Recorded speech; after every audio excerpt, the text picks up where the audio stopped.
Assalamualaikum warahmatullahi wabarakatuh.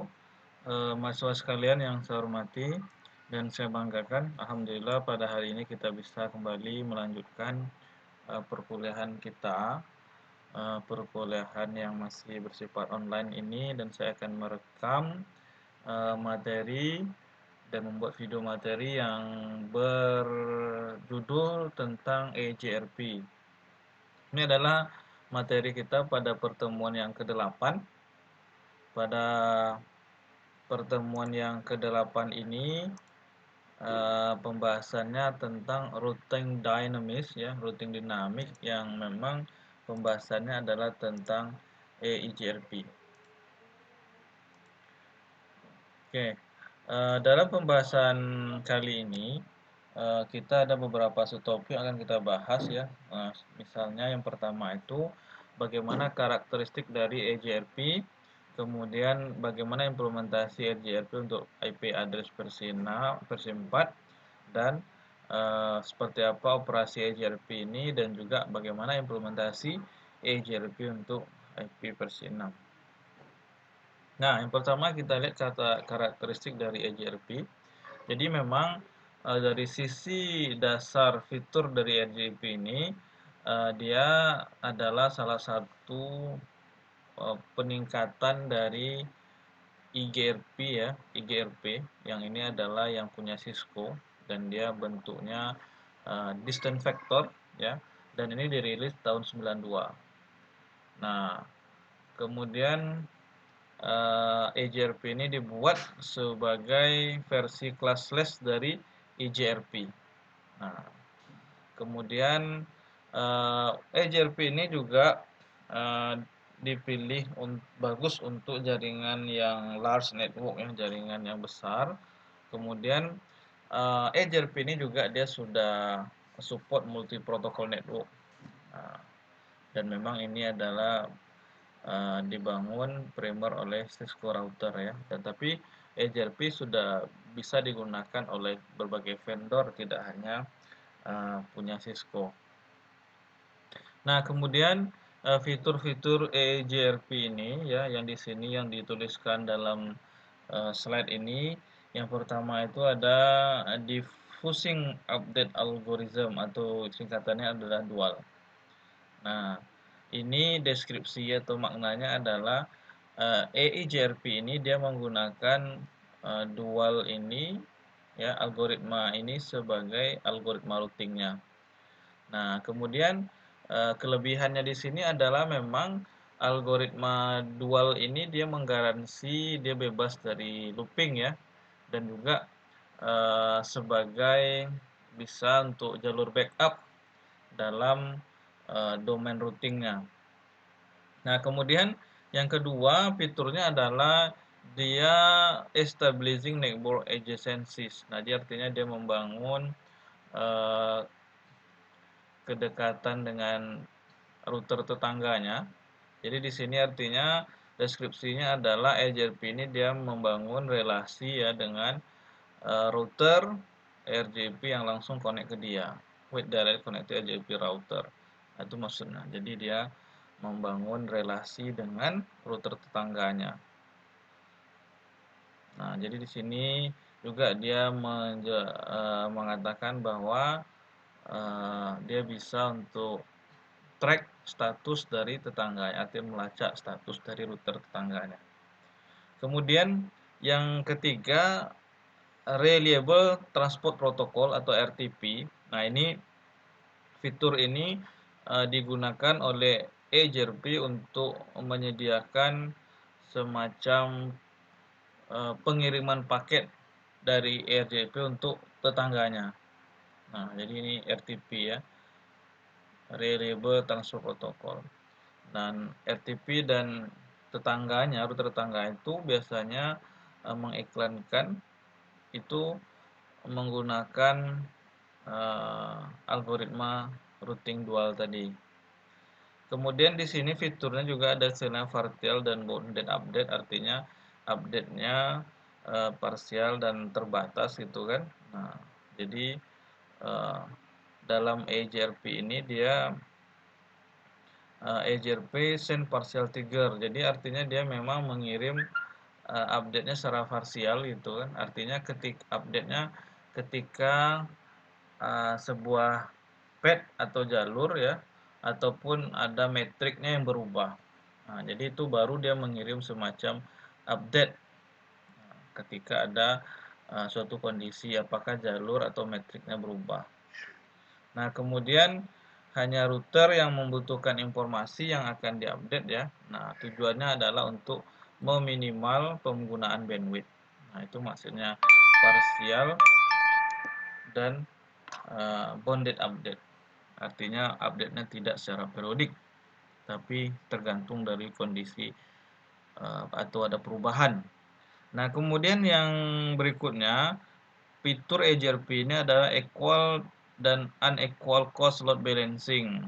Nah, artinya di sini memang EJRP dia support untuk load balancing ya, yang equal. Nah, kemudian yang dia juga support unequal cost load balancing, yang mana dia mengizinkan admin untuk lebih baik mendistribusikan trafik dalam jaringannya. Nah, jadi ini artinya bisa load balancing, mendistribusikan trafik dalam jaringan lebih baik. Nah, kemudian dari fitur dasar JRP ini, RJRP ini dia menggunakan protokol dependent module atau PDM. Nah, di PDM-nya adalah dia untuk support penggunaan berbagai protokol yang berbeda, misalnya seperti ada IP address versi 4, IP address versi 6, dan juga protokol yang telah lama seperti IPX dan EqualTAL. Nah, jadi artinya dia support ya. Maka untuk support ini dia menggunakan namanya protokol dependent module. Kemudian apa tanggung jawab dari PDM ini ya, protokol dependent module tadi? Yang pertama dia adalah untuk mempertahankan tabel topologi dan tabel EJB network, tabel tetangganya, yaitu untuk mempertahankan. Kemudian yang kedua, dia menghitung metrik menggunakan dual algoritma tadi ya, algoritma dual tadi. Kemudian dia interfacing dual dan tabel routing. Kemudian yang keempat, dia mengimplementasikan filtering dan access list. Jadi ada filtering dan access list di sini di EJRP. Kemudian juga dia melaksanakan redistribusi dengan routing protokol yang lain. Nah, ini juga termasuk tanggung jawab dari protokol dependent module atau PDM. Kemudian di sini juga tadi disebutkan ada RTP ya, Reliable Transport Protocol. Nah, jadi ini adalah protokol transport layer EJRP ya, yang digunakan untuk mengirim dan menerima paket JRP. Nah, jadi kalau kita lihat di gambar ini, di layer transport, nah EJRP itu dia menggunakan Reliable Transport Protocol ya. Nah, untuk support nanti di layer aplikasi untuk IP versi 4 atau dari versi 6-nya. Jadi di sini tidak semua paket RTP itu dikirim secara reliable. Jadi di sini reliable paket artinya dia membutuhkan explicit acknowledgement dari tujuan. Artinya kalau yang paket reliable ini, yang paket yang handal ini, maksudnya dia akan membutuhkan semacam acknowledgement ya, atau konfirmasi dari tujuannya. Misalnya yang berupa paket update, query, reply. Nah, itu nanti perlu dari tujuan atau dari destination mengirim konfirmasi gitu. Acknowledgement ya. Nah, bahwa dia sudah mendapatkan informasi. Kemudian unreliable paket. Nah, ada juga paket yang unreliable ini dia tidak membutuhkan acknowledgement dari tujuannya. Nah, misalnya hello gitu kan. Nah, jadi atau paket ACK. Nah, jadi di sini kalau yang enable paket ini dia tidak perlu konfirmasi dari tujuannya. Nah, kemudian fitur dari EJRP ini juga EJRP support dia autentikasi dan juga direkomendasikan ini ya, dia bisa autentikasi. Jadi EJRP ini autentikasinya memastikan bahwa router hanya menyetujui informasi routing dari router yang sudah dikonfigurasi dengan password yang sama atau informasi autentikasi yang sama. Jadi itu maksudnya. Sehingga nanti tentu ini tujuannya untuk keamanan juga ya.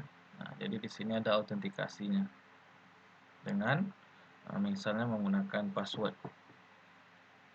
Kemudian catatannya di sini disebutkan autentikasi ini does not encrypt the EJRP routing update, artinya dia tidak mengenkripsi update routing EJRP ya. Nah, kemudian di sini juga dijelaskan bahwasanya tipe paket dari EJRP. Di sini ada 5 tipe paketnya ya. Nah, artinya IP EJRP relies on 5 tipe paket untuk maintain berbagai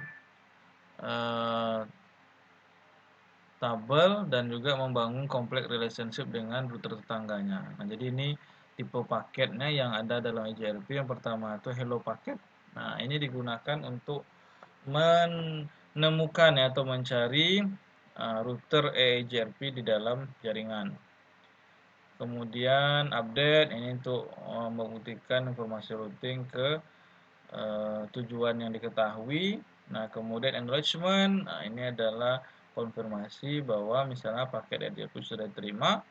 Kemudian query itu adalah request permintaan spesifik informasi dari router tetangganya. Jadi itu request spesifik informasinya dari router tetangga. Kemudian reply itu adalah respon untuk paket query tadi ya.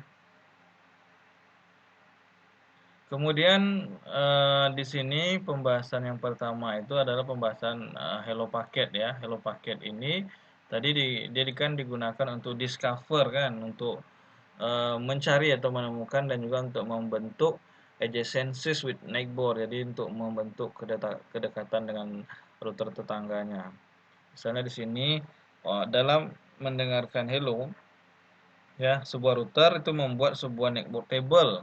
Dia membuat tabel network, tabel tetangganya, dan juga melanjutkan menerima paket hello tadi dan memaintain di tabelnya. Nah, jadi itu ibaratnya dia mendengarkan paket hello lalu dia membuat tabel networknya.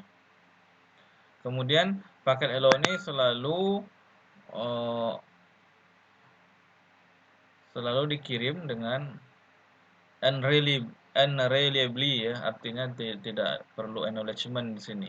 Kalau yang reliable tadi kan dia ada konfirmasi. Nah, sedangkan kalau hello packet ini dia tidak perlu namanya acknowledgement atau konfirmasi. Bahwa konfirmasi maksudnya bahwa dia sudah mengirim informasi itu. Jadi hello packet unreliable gitu kan. Kalau yang tadi misalnya ada paket yang lain misalnya update, query itu kan adalah reliable. Nah, kemudian EJRP dia menggunakan multicast dan unicast daripada broadcast untuk pengiriman paketnya tadi kan. Jadi misalnya di sini untuk EJRP menggunakan multicast untuk di IP address versi 4-nya alamat 224.0.0.10 kan. Nah, kemudian yang di versi 6 itu F02. Nah, kemudian update paket. Nah, jadi update paket ini dia digunakan untuk menyebarkan informasi routing. Nah, jadi di sini dikirim awalnya untuk pertukaran informasi topologi atau ada topologi yang berubah. Nah, itu biasanya dia ngirim update paket ya kalau untuk pertukaran topologi antar router itu.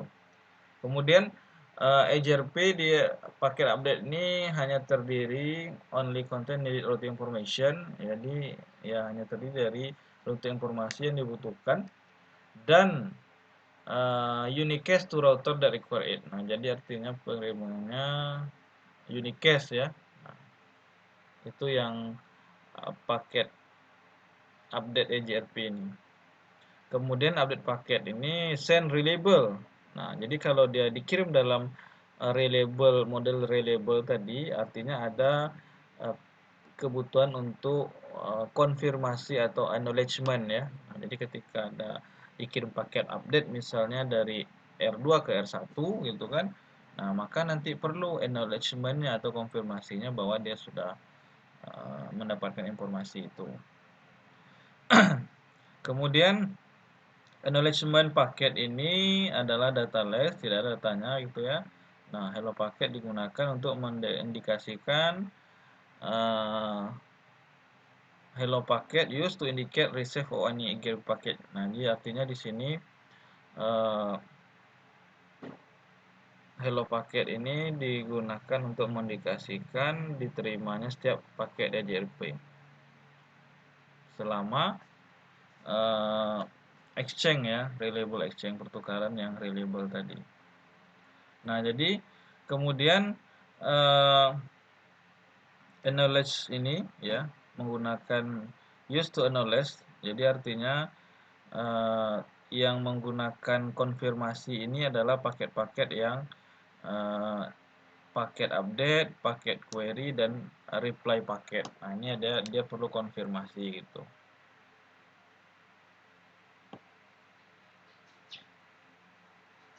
Nah, kemudian tipe paket EJRP, query dan reply paket itu digunakan oleh algoritma dual ketika untuk mencari ya, untuk searching for network, untuk mencari network. Nah, dan memang kedua paket ini dia reliable delivery dan dia perlu konfirmasi atau acknowledgement. Nah, misalnya di sini kalau R2 ngirim paket query, maka R1 nanti ada reply kan. Artinya ada acknowledgement-nya. Query itu bisa menggunakan multicast ataupun unicast ya, bisa mengirim beberapa ataupun satu ke satu. Di mana replies, nah sedangkan replies itu selalu dia biasanya unicast. Kalau pakai reply itu unicast. Kalau query bisa multicast atau unicast, sedangkan reply itu biasanya selalu ngirimnya dengan model unicast. Oke, kemudian nah nanti saudara bisa cek karakteristik juga di paket EJRP ini dengan menggunakan WebSAC ya. Ada video juga, silahkan dicek nanti di NetAcad, modul NetAcadnya masing-masing. Nah, kemudian message-nya EJRP. Jadi ini kalau dilihat dari sisi frame-nya ini ya, data link frame-nya, maka EJRP frame itu terdiri dari apa saja, ada destination multicast address ya, destination multicast address-nya yang ini disebutkan. Kemudian di situ juga ada IP paket header-nya yang terdiri dari destination IP address dan juga identifikasi paketnya sebagai paket EJRP yang ini.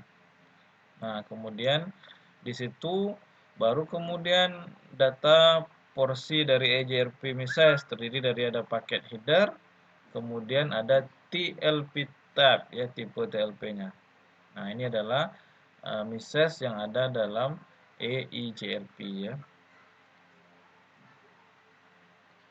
Nah, kemudian ini tadi keterangan dan juga lanjutan dari message atau pesan EJRP.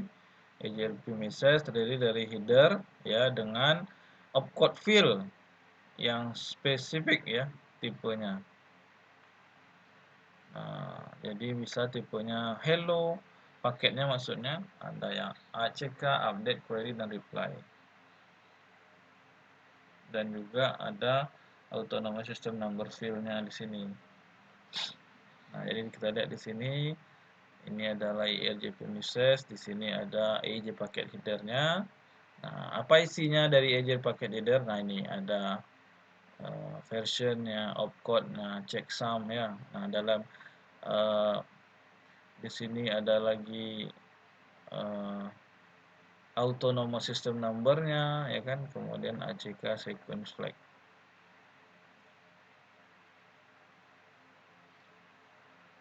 Kemudian ini adalah EJP-TLV, ini isinya ya, tipe, length, kemudian nilai-nilai metriknya di sini. Nah, ini yang TLP yang internal root-nya ya, kemudian ini yang external root-nya. Nah, ini adalah EJRP message. Oke, kemudian implementasi EJRP untuk IP/4.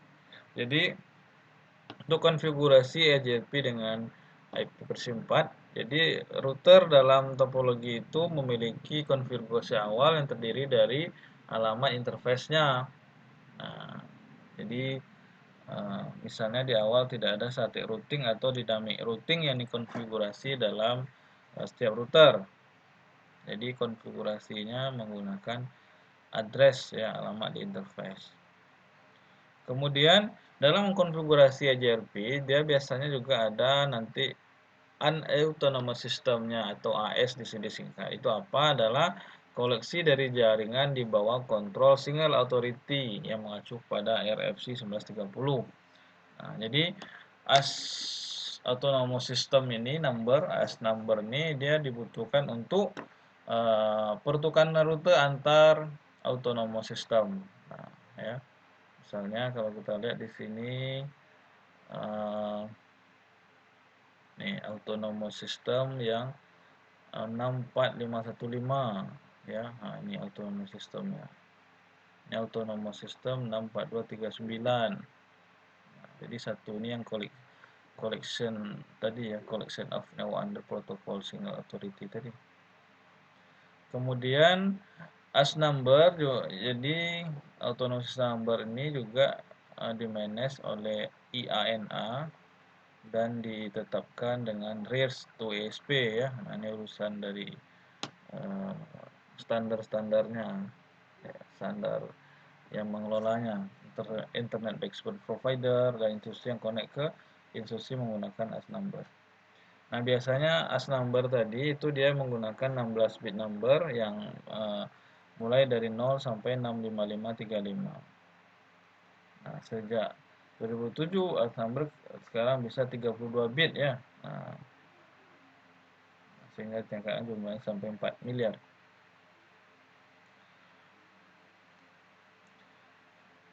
Nah, kemudian konfigurasi EJRP/4. Untuk mengkonfigurasi EJRP itu menggunakan yang pertama perintah router EJRP. Nah, baru nanti disebutkan autonomous system number-nya kan.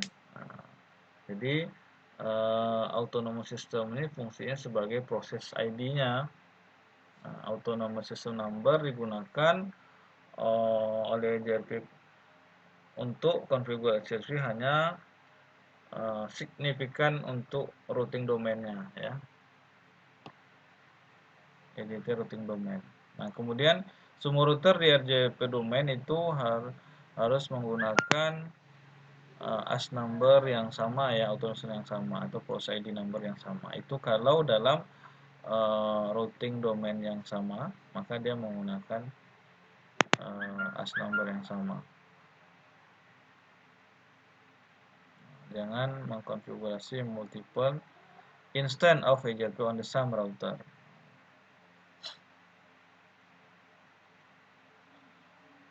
Nah, jadi misalnya ini contoh konfigurasi RJP dengan IP/4. RJP router ID itu menggunakan identifi yang unik untuk setiap router dalam EJRP routing domain. Jadi misalnya router itu menggunakan 3 kriteria untuk menentukan router ID-nya. Nah, misalnya dia menggunakan alamat yang dikonfigurasi dengan EJP router ID IP address-nya berapa gitu kan. Nah, jadi misalnya EJP router ID 1.1.1.1. Nah, itu untuk konfigurasi address-nya router ID kan. Nah, kemudian jika router ID-nya tidak dikonfigurasi, maka dipilih highest IP address dari setiap loopback interface-nya. Nah, tuh. Kemudian kalau tidak ada loopback interface-nya dikonfigurasi, maka dia memilih the highest active IP address dari setiap physical interface-nya. Oke, itu konfigurasinya ya. Nah, kemudian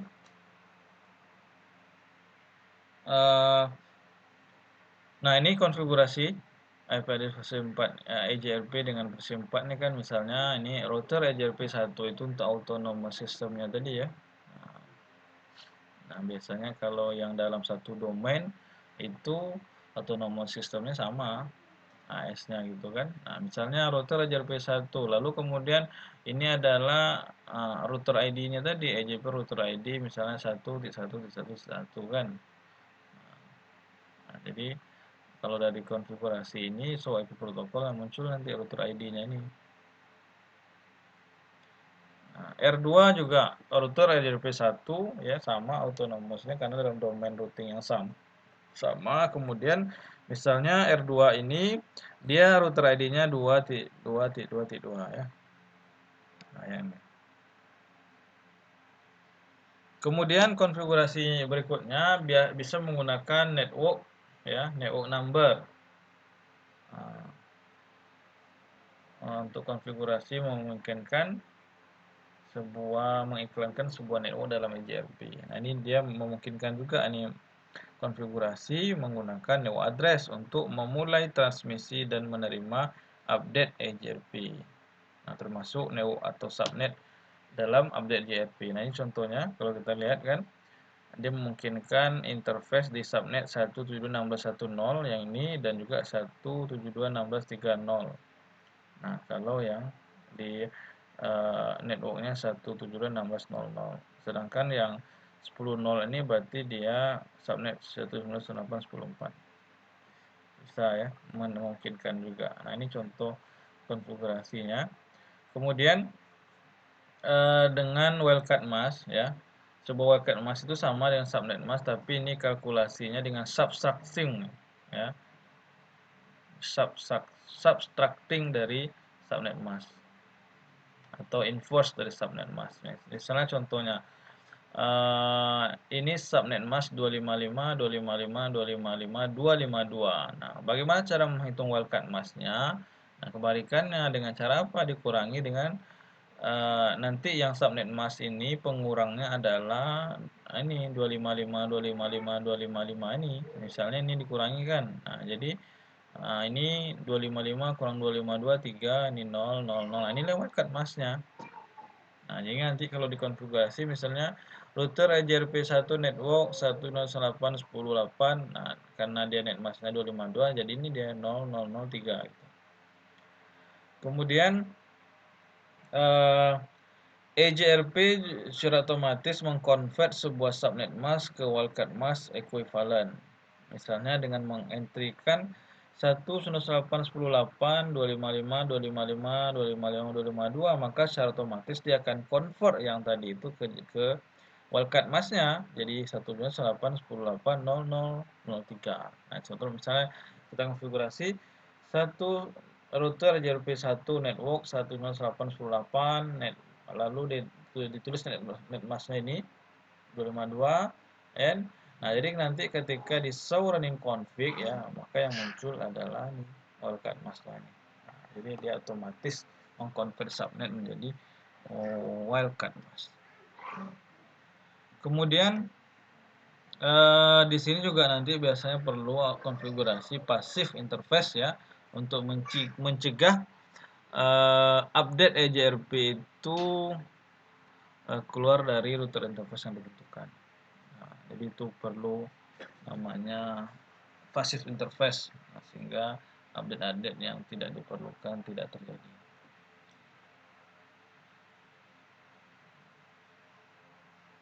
Nah, jadi setting semua vertical interface-nya atau semua router interface ke pasif. Nah, default option router interface ke pasif, kemudian untuk mencegah relasi tetangga dari from being established. Kemudian routing update dari network yang diabaikan ya. Oke, jadi itu passive interface untuk mencegah update di dalam keluar dari router interface yang ditentukan. Nah, itu maksudnya untuk file interface. Kemudian ini adalah untuk verifikasinya bisa menggunakan perintah show IP EJRP netboard. Nah, ini nanti akan muncul info-info atau berkaitan dengan tetangganya gitu kan, misalnya show IP EJRP netboard, maka yang info misalnya ada di sini netboard IP addressnya ya kan, local interface-nya apa, kemudian dia di sini ada hold time-nya ya, amount time. Nah, ini adalah info yang didapat ketika kita menggunakan perintah show IP EJRP netboard. Kemudian verifikasinya juga bisa menggunakan show IP protokol ya. Nah, jadi di sini apa saja outputnya. Nah, ini silakan dilihat. Nomor 1 itu adalah yang aktif protokol DR1. Nah, apa saja yang aktif. Yang 2 ini router ID-nya. Yang ketiga ini adalah distance. Nah, ini dari distance-nya ya. Kemudian yang keempat itu apakah dia summary session ya. Yang kelima ini adalah routing information source-nya. Nah, ini ada beberapa info yang didapatkan ketika mengetikkan show IP protokol. Kemudian verifikasi juga ya bisa menggunakan show IP root ya. Nah, itu untuk melihat rute-rutenya. Di sini ada kodenya L, ada C, itu ada maksud semua tersendiri ya. Ada D. Jadi itu nanti bisa dicek di sini apa itu L itu local, C connected ya, misalnya D itu adalah EJRP-nya yang menggunakan algoritma dual tadi. Nah, O itu SPF misalnya. Nah, itu adalah info untuk memverifikasi EJRP. Nanti saudara juga bisa memverifikasi menggunakan paket tracer ini ya, konfigurasi dasar EJRP dengan versi 4. Nanti dicobakan juga paket tracernya, atau juga langsung menggunakan router. Kemudian operasi EJRP. Jadi di sini discovery EJRP initial router discovery. Di sini adalah penemuan awal dari rute EJRP ya, pencarian awal rute EJRP. Nah, jadi ini prosesnya. Yang pertama, router misalnya R1 ini start ya, mulai join dengan domain routing EJRP. Maka dia send EJRP hello packet out all EJRP enable interface. Dia kirim hello packet ya. Nah, ini misalnya hello packet dikirim. Kemudian yang kedua, router 2 menerima hello packet dan menambahkan R1 itu sebagai tetangganya. Nah, misalnya ini kan ada router 2 menerima hello packet dan menambahkan R1 ini tadi ke tabelnya ya, tabel routernya. Kemudian R2 juga send update paket ya. Send and update paket yang terdiri dari rute yang dia ketahui, maka dia ini ketika ini ngirim hello maka dia kirim update. Nih, rute informasi yang ada di R2 ini. Nah, kemudian R2 juga mengirim EJRP hello paket ke R1. Nah, jadi kirim update dan kirim juga hello paket. Lalu R1 mengupdate netboard table dengan R2. Jadi dia mengupdate informasi yang didapat dari R2 tadi. Nah, jadi setelah kedua router bertukar paket hello tadi, maka telah terbangun yang namanya netboard adjacency, kedekatan atau kedekatan antar router 2 ini. Informasinya sudah ada gitu ya. Kemudian penemuan rute dalam EJRP ini juga, misalnya R1 dia mengupdate entry dari R1 topologi table. Jadi R1 mengupdate topologi tablenya ya. Yang mana topologi table ini terdiri dari semua destinasi yang telah didapatkan dari tetangganya tadi kan. Dan juga selain itu dia juga ya bisa mengetahui cost atau metrik untuk mencapai setiap network tadi. Nah, itu. Jadi dia update di tabelnya ya, di tabel routernya itu topologi-topologi yang ada gitu kan. Nah, kemudian juga dia tahu berapa cost atau metrik untuk mencapai jaringan yang ditujunya. Kemudian EJRP update paket ya menggunakan yang tadi reliable delivery. Nah, kemudian R1 reply dengan EIJP acknowledgement paket informasikan R2 bahwa dia telah menerima update.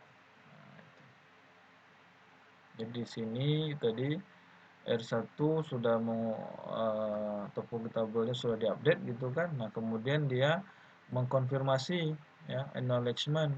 Nah, kemudian dia juga mengirim update ya routing informasinya ke R2 gitu. Nah, lalu nanti di R2 juga update kan, update EJRP table-nya di sini juga ada konfirmasi juga ya. Jadi itu prosesnya. R2 mengirim yang update tadi, kemudian R1 mengirim saja update ya, ini update-nya dikirim.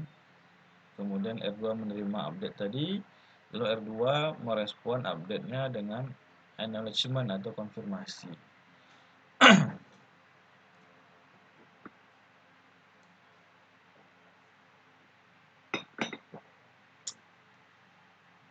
Kemudian berikutnya R1 menggunakan dual algoritma untuk mengkalkulasi, menghitung the best route, ya jalan terbaik untuk setiap tujuannya. Termasuk di sini metrik dan next hop routernya. Lalu kemudian update tabel routernya mana yang the best route ya, yang untuk ke destination. Nah, ini. Kemudian sama dengan R2 juga dia menggunakan dual dan update routing tabelnya dengan rute yang terbaik, yang terbaru gitu. Nah, jadi di sini dalam poin ini berarti kedua router ini telah converge state ya. Nah, jadi sudah sama-sama update informasinya gitu. Nah, itulah contoh initial route discovery dalam EJRP ya. Jadi dia dari awal misalnya berkirim hello paket, kemudian nanti ada konfirmasinya, lalu dia update paketnya gitu kan, ada konfirmasi. Nah, jadi itu proses initial router discovery di EJRP. Kemudian metrik EJRP metrik, jadi di sini dia menggunakan metrik ada bandwidth ya, the lowest bandwidth, jadi bandwidth terendah antara sumber dan tujuan. Nah, itu dia harus hitung juga berapa bandwidth terendahnya dari sumber ke tujuan. Kemudian delay ya, kumulatif interface delay bersama jalurnya. Kemudian reliability, keandalan terburuk antara source dan destination, yang juga load terburuk antara dalam sebuah link antara source dan destination. Jadi EJRP itu menghitung metrik formula terhadap metrik baik dengan nilai ya. Nah, ini nilainya K1 sampai K5 misalnya. Jadi K1 itu untuk bandwidth, K3 itu untuk delay, K4 itu load katanya, K5 reliability ya. Nah, ini contohnya.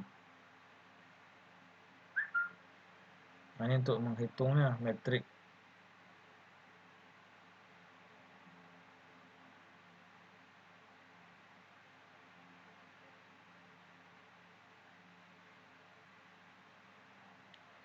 Kemudian EJP metrik, gunakan show interface untuk perintah menguji nilai yang digunakan untuk setiap bandwidth, delay, reliability, dan load. Nah, ya misalnya show interface real 000. Maka di sini kan, nah kelihatan nih bandwidth ya, delay, reliability, loadnya. Show interface ke internet. Nah, ini beda ya kalau tergantung dari interface-nya juga. Kemudian metrik juga di sini menggunakan interface configuration. Nah, untuk bisa dimodifikasi misalnya metrik bandwidth-nya ya. Nah, ini contoh konfigurasinya. interface S000 bandwidth 64 exit. Nah, lalu di sini interface S001 bandwidth 1024 ya. Nah, ini kalau kita show interface nanti muncul di sini. Ini bandwidthnya 64 ya, 64.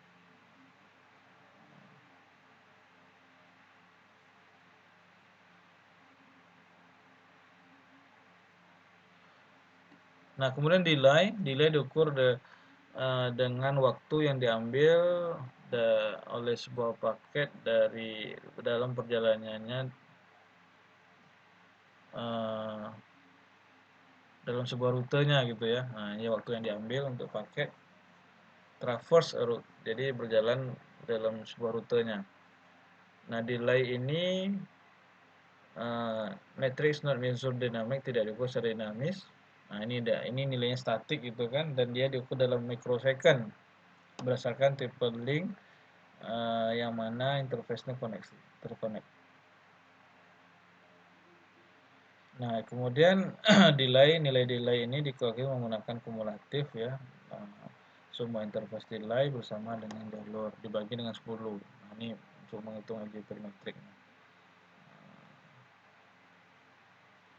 Nah, ini contohnya kan delay ya. Kabel Ethernet 10. Ini adalah delay.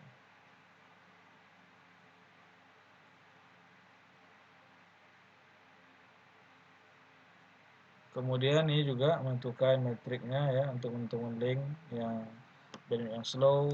Nah, ini digunakan kalkulasi bandwidth misalnya seperti ini.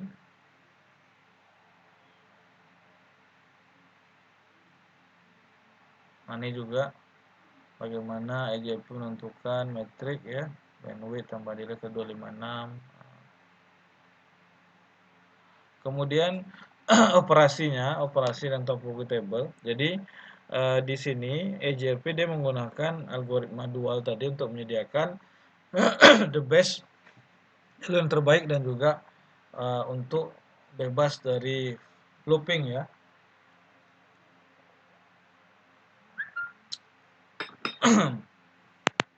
Ini beberapa term yang digunakan dalam operasi dual tadi.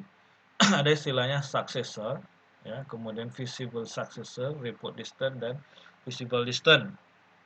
Ini kalau successor ini adalah tetangga router yang digunakan untuk mengirim paket ya, dan ini adalah the least cost route, artinya cost yang terendah untuk mencapai tujuan. Nah, itu adalah successor dia. Biasanya IP address successor ini ditunjukkan dalam route table setelah kata PIA ya.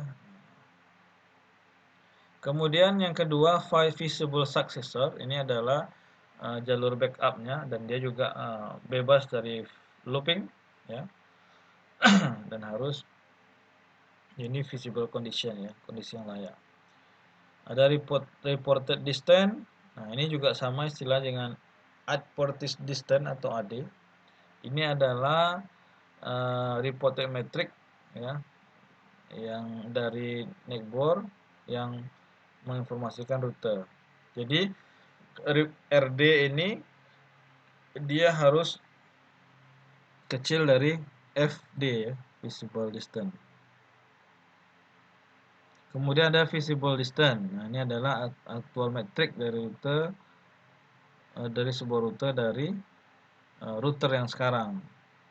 Kemudian nanti dikalkulasi metriknya untuk mencapai destination-nya ya. Kemudian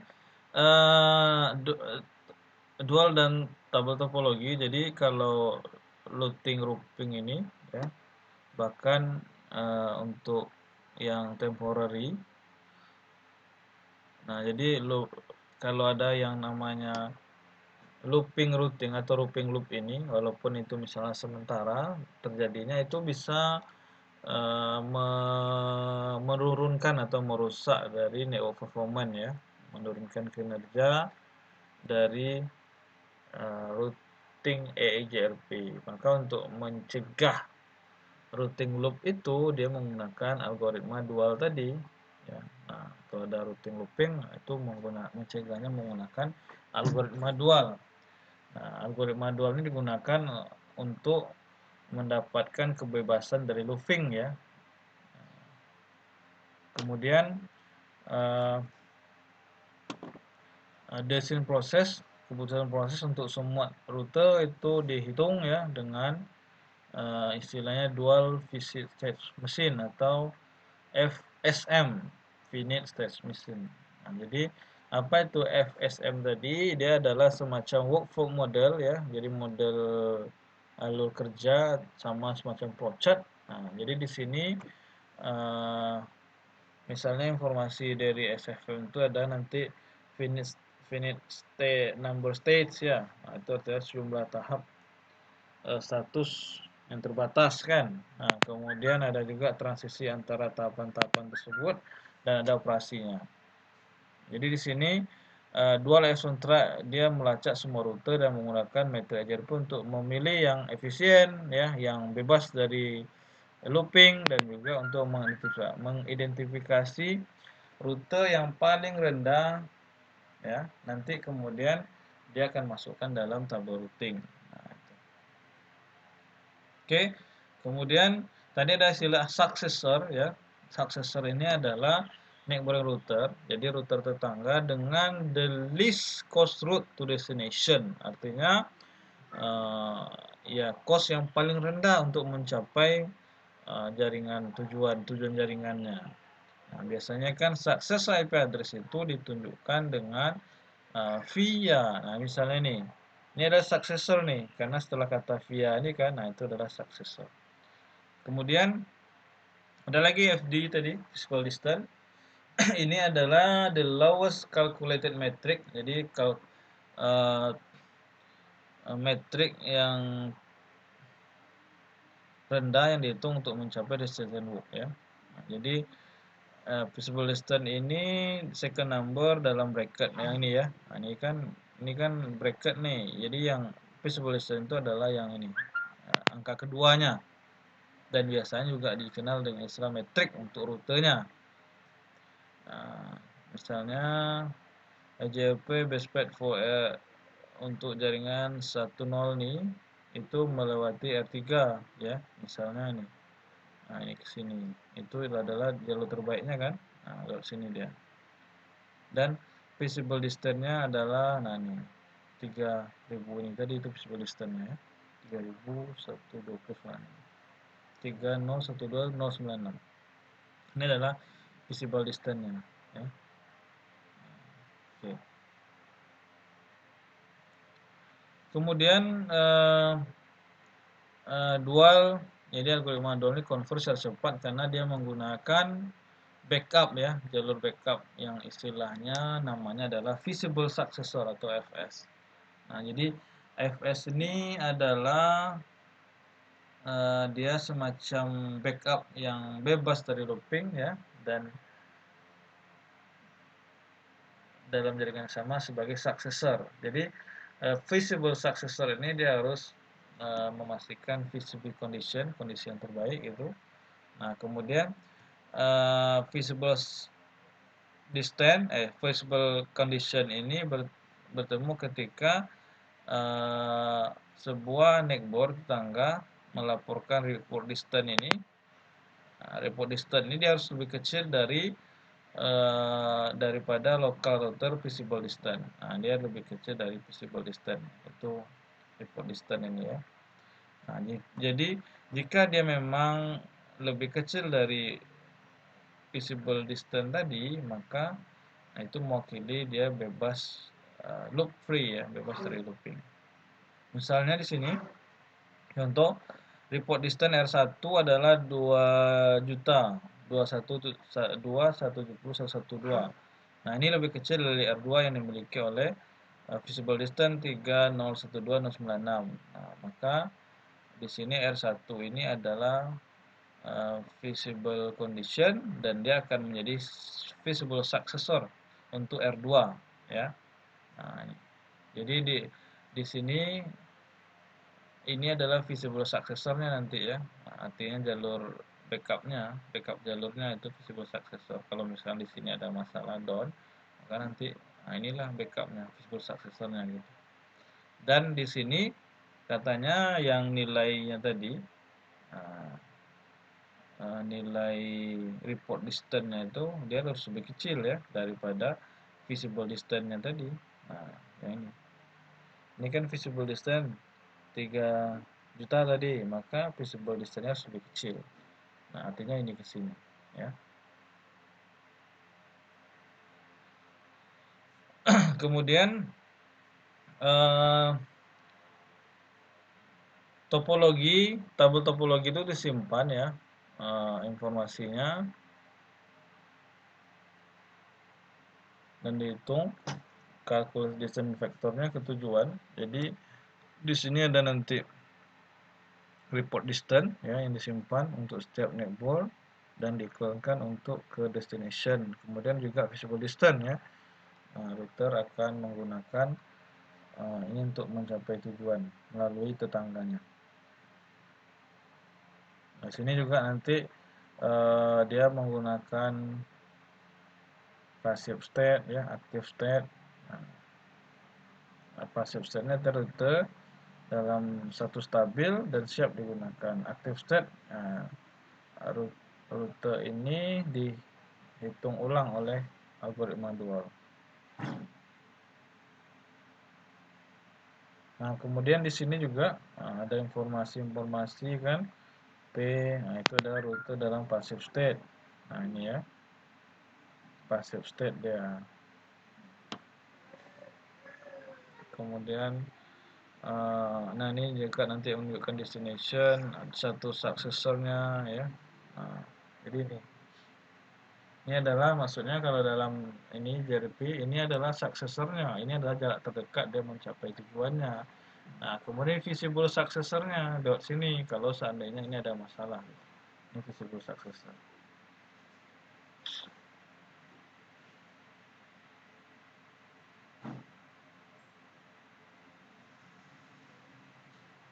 Nah, kemudian misalnya dia pasang output so IP root command.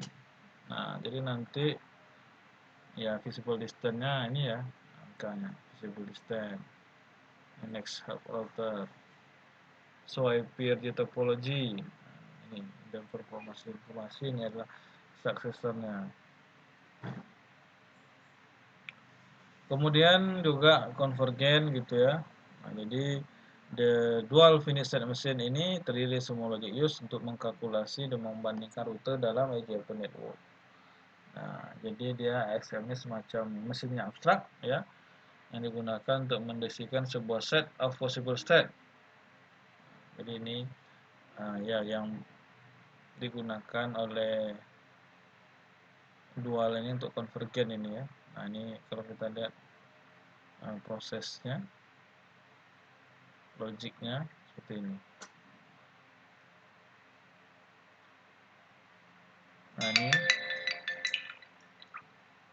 Nah, jadi ini contoh konvergennya nih ya. Kalau misalnya di sini biasanya kan di sini nih suksesornya lewat sini, tapi ini ada masalah gitu kan. Nah, maka kemudian if the path to the successor fail, jadi kalau ini fail, jadi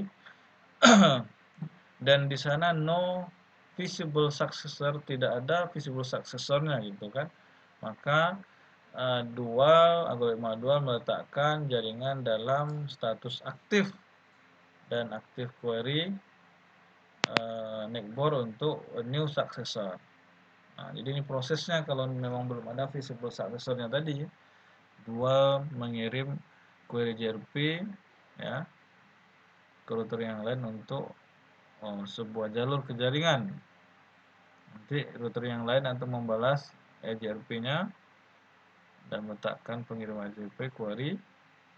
Nah, ini ada prosesnya gitu kan. Kalau tidak ada reply, maka berarti tidak ada rute di jaringan ini gitu. Tapi kalau misalnya ada reply, maka ditambahkan, nah itulah suksesornya yang baru gitu. Nah, itu kalau belum terbentuk ya.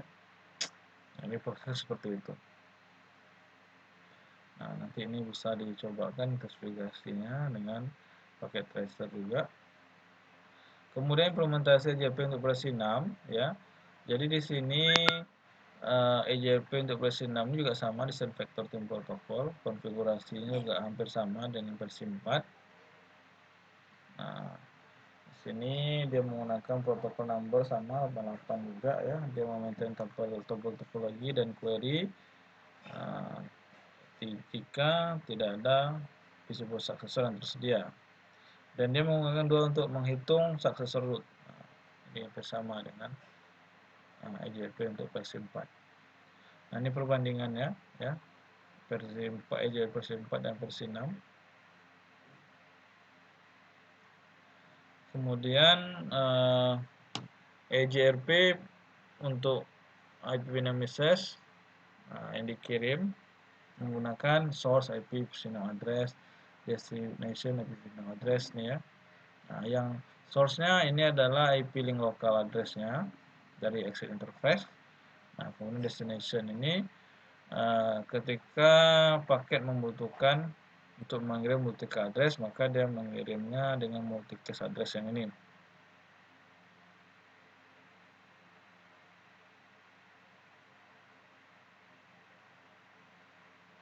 Nah, jika misalnya paket dapat dikirim dengan unique address, maka dia dikirim ke link local address tetangganya. Nah, ini konfigurasi RJ versi 6 ya. Kalau kita nanti cek, jadi di sini nanti ada IPv6 unicast routing. Nah, ini adalah untuk memungkinkan mengaktifkan routing IP versi 6 di router. Kemudian IP bina router JRP2 ini juga sama, autonomous system number-nya, lalu router ID-nya. Nah, itu. Kemudian tidak seperti EJR4, EJR versi 4 yang menggunakan network command gitu kan. EJRP ini dia konfigurasinya langsung interface-nya menggunakan IPv6 EJRP autonomous interface. Nah, misalnya di sini interface IE00 IPv6 EJRP2 access. Nah, ini ya. Dia langsung ke interface-nya menggunakan interface.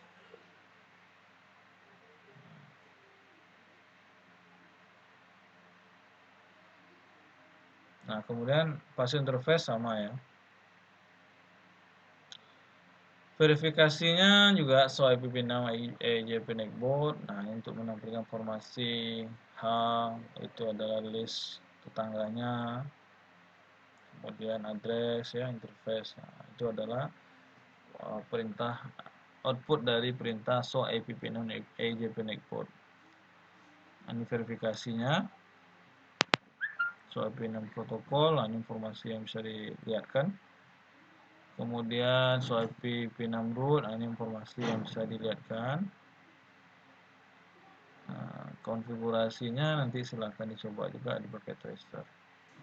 Dilihat juga bisa. Oke. Nah, jadi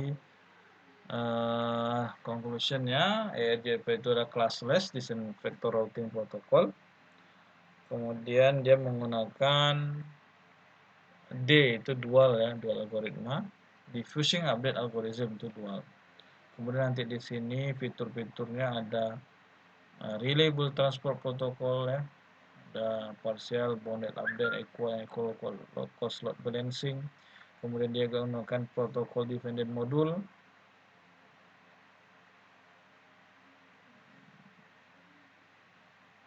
Oke, saya kira itu dulu ya yang berkaitan dengan JRP. Demikian. Kalau ada pertanyaan nanti saudara bisa buat komen di laman komentar yang akan saya upload di YouTube. Demikian, assalamualaikum warahmatullahi wabarakatuh.